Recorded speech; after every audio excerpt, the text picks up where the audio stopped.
Look at this quilt. Oh my goodness. I can't wait to share this and show you exactly what we can learn from this wonderful scrappy old quilt. I've had this in my collection for about 2 or 3 years now. I want to say I paid between $40 and $60. I believe I got it at an auction. This quilt was made by 2 different makers, I believe, or at least components of it were. The center, I believe, is from the late 1800s to the early 1900s, and the seminole border, which we'll talk about, and is incredible, I believe was made later because of the fabrics that are in it. But who knows?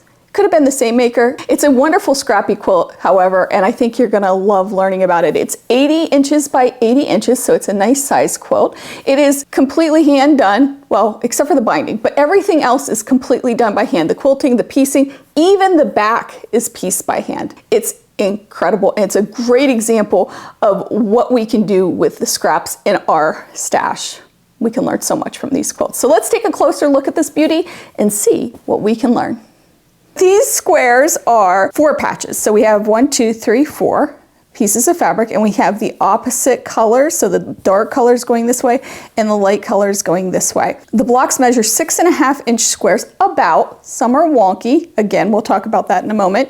It appears that a lot of these are shirting fabrics or fabric from old clothes. Most of them are very masculine looking. There's a few that are more feminine, however, so that's interesting too. Each of these squares measures 3.75 inches about and are all hand pieced. Like I said, everything's hand pieced, so we'll just put that as a blanket statement. We do have these sashing strips on the side, and it is like almost a heavier type of fabric. It may be even a feed sack on the sides, the sashing, because it is a little thicker, and the backing is thicker too, just like that. We have this secondary pattern where we see this diagonal because we have the layout with the darks going the same direction, with the exception of one, which, you know what, let's just look at that one right now. So let me see if I can find it. I know it's on an end. There it is. All right, you can see this one is turned. It's the only one in this quilt that's turned, but it is turned where we see the dark and the light. Now, it could be because of fading, although I don't think so, because you can even see how the center faded, but you can see shadowing through the darker pieces that are folded under. Also important to note that that's not a 1/4 inch, right? Ah, interesting, interesting. So, but for the most part, these are dark, dark, light, light. Most of them have the same fabrics. So we see that here. We have the 2 stripes that are the same, but these 2 are not. That's not the way it normally is. Usually you see the 2 that are the same, like say for this one, it's the same fabrics. The other thing we want to talk about with the fabrics is this cornerstone. So this cornerstone is the same fabric, it's just a large print. So the maker cut up a large print and it looks like they're different fabrics, but it's actually the same fabric. So you can see that here and here, exact same fabric, but it's cut from a different section. That's a really great tip for us as makers. Using those large scale prints and cutting them down small gives a consistency, but it also gives you some variety. We also see that the piecing wasn't exactly accurate. Give me 1 second to straighten this out because it's bunching near my camera. There we go.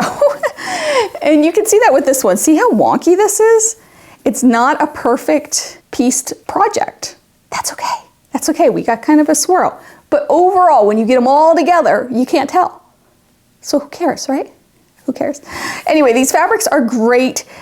They appear to be at least shirtings. There's some feminine fabrics, like I said, but for the most part, it looks like men's shirtings or men's clothing.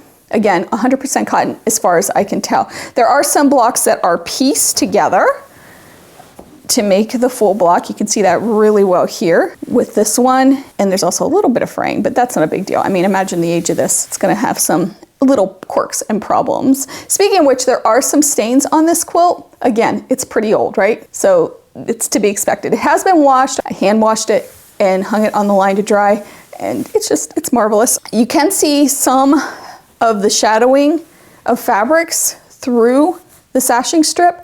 Not a big deal, but something we probably need to pay attention to when we're making our own quilts. Now let's talk about that border.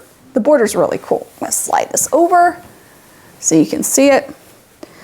All right, this is called a seminole border. The way it's pieced together, you do it in a straight layout and then you turn it and cut it. And what I think is important here is, first of all, the fabrics are very different. These are definitely from like the 1930s, 1940s, so it's a little bit of a newer fabric. And you don't see any of these fabrics in the quilt, at least not that I can see. I've tried to find some, I don't see any. We also see a lot of repeat of fabrics. You can see this turquoise is repeated. But what I think is really interesting is that all the points are cut off. Well, except for the points here in the, well, even that one's cut off a little. But they're not perfect. This is not a perfect quilt by any means.